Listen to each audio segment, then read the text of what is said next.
Hi Earthlings, I'm Trice. Would you love to make more money without doing any more hard work?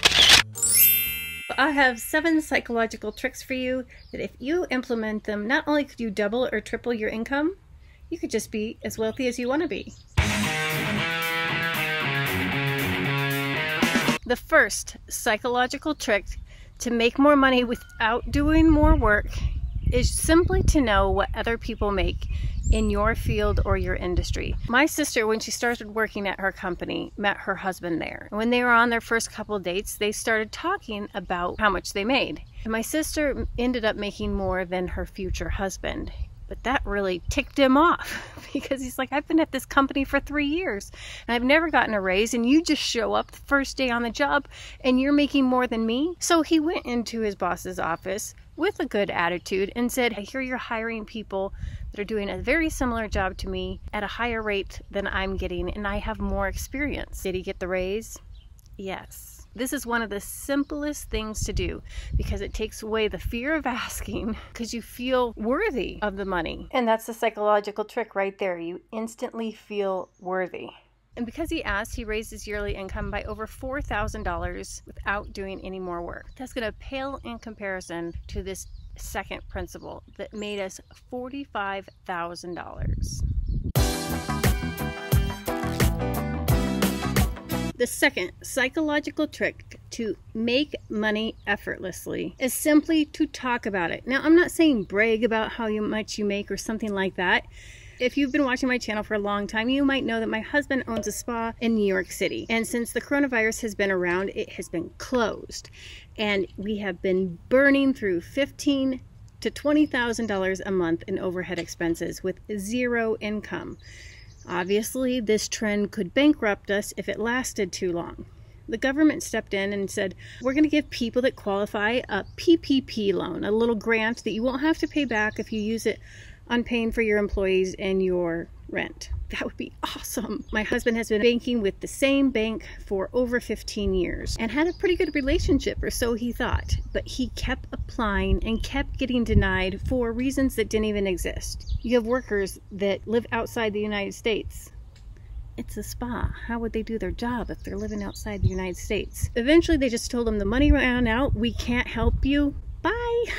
However, 2 incredible things happened. I was on the phone with a client who lives in Denver, who owns her own business, and she got the PP loan. And I said, well, how the heck did you do that? I haven't heard of anybody that got it.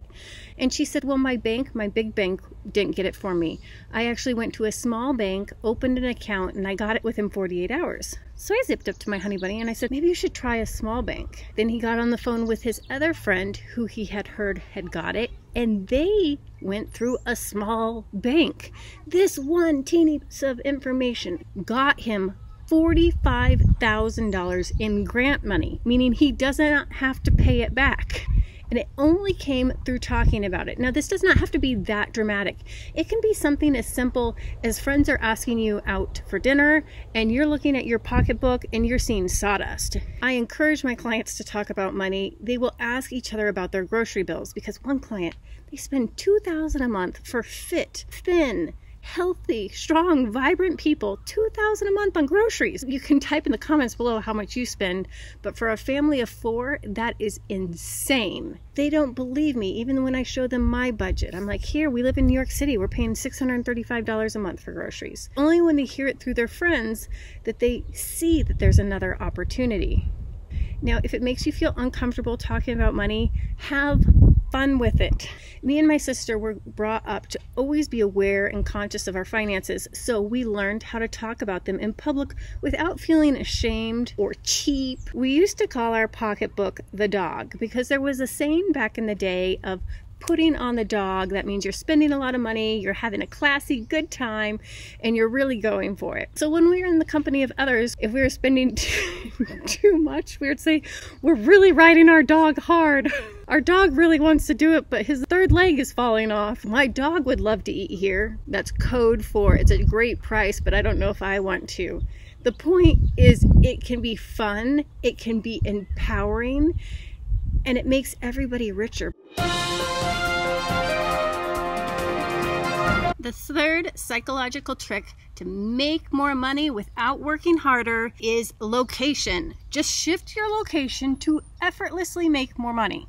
I'm going to show you something kind of dramatic, but then something kind of like so simple it's almost like crossing the street. I grew up here in Montana, and I wanted to be a fashion designer or a movie star. So I picked to move to New York City to do those things because they had fashion design and they had acting. Now I did get to be a fashion designer, so that dream got ticked off, and I did get to be an actress. Was I a famous actress? No, but that wasn't the point. I got to be an actress. Those experiences would have not existed if I had stayed in Montana. There are no fashion designers here. Now that might not be very exciting because I didn't end up with $1 billion and a bundle of cash. I just lived my dreams. But as I said in a previous video, I got fired from that fashion design job, and I lived in Astoria at the time. I was like, okay, I know how to waitress, I know how to bartend, I'll just get one of those jobs. Now I could have applied for a job in Astoria, which is just a teeny train ride away from Manhattan. 10 minutes, nothing. But I knew if I did that, I would make maybe 50% less. But I was wrong. I was so wrong. I would have made 10 times less. Because I became a bartender in New York City at one of those chic clubs, I was making about $1,000 a night. Instead, if I had just stayed in my same location, I would have made maybe $100 a night in Astoria. I even have a client who didn't even leave her company. She wanted to be the vice president. She wanted to be one of the bigwigs. So instead of doing what she first thought she should do is go back to school and get a master's, she had the brilliant idea just to ask her boss what would be the best way to move up to become a VP. He said, if you really want that, you should go work at headquarters. They gave her a position at headquarters and increased her pay by $5,000. They always say, show me your 5 closest friends and I'll show you how much you make a year. And sometimes to me that advice feels like, okay, what am I going to do? Just go find some rich people to hang out with? This always felt more comfortable. Just go to an environment where there's something that you want to be a part of, even if you don't get to do that exact thing. When I decided that I wanted to be a financial planner, I watched this talk by this lady that only took $5 million clients. And I was like, oh, I totally want to be like her. She's so mega successful. So I wrote her a letter, asked her if she was hiring. She's like, you don't got any experience, girl. But she let me be her secretary, which I totally sucked at, but it allowed me to get what I wanted. It gave me the confidence to go and create my own business and get my own clients. Now, if you like easy money, this one is going to steal your heart. This one is so easy, a kid can do it, and they do it all the time. So if you want to earn more money without working any harder, employ this psychological trick of asking big. Me and my son were walking home from school one day, and he was informing me, Mommy, the tooth fairy brings $100 bills. And I said, oh really? I don't think that's correct. Oh no, Mommy, you have got it all wrong. This girl, Matilda, in my class, got a $100 bill because she lost a tooth. Holy hell. Now I wasn't going to go and give my son a $100 bill for losing one tooth, but did it increase how much he got?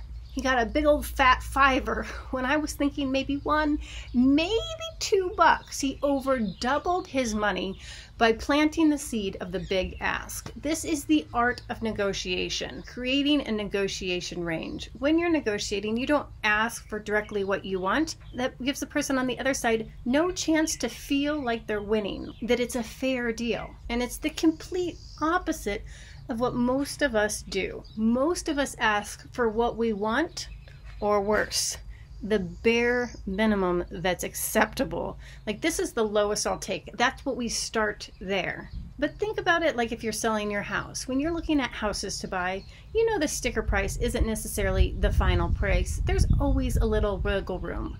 That is a microcosm for life. Everything's truly like that. And if you're like, Trice, that's not true. You can't go to Walmart and ask if there's any wiggle room. And I'm like, really? You can't?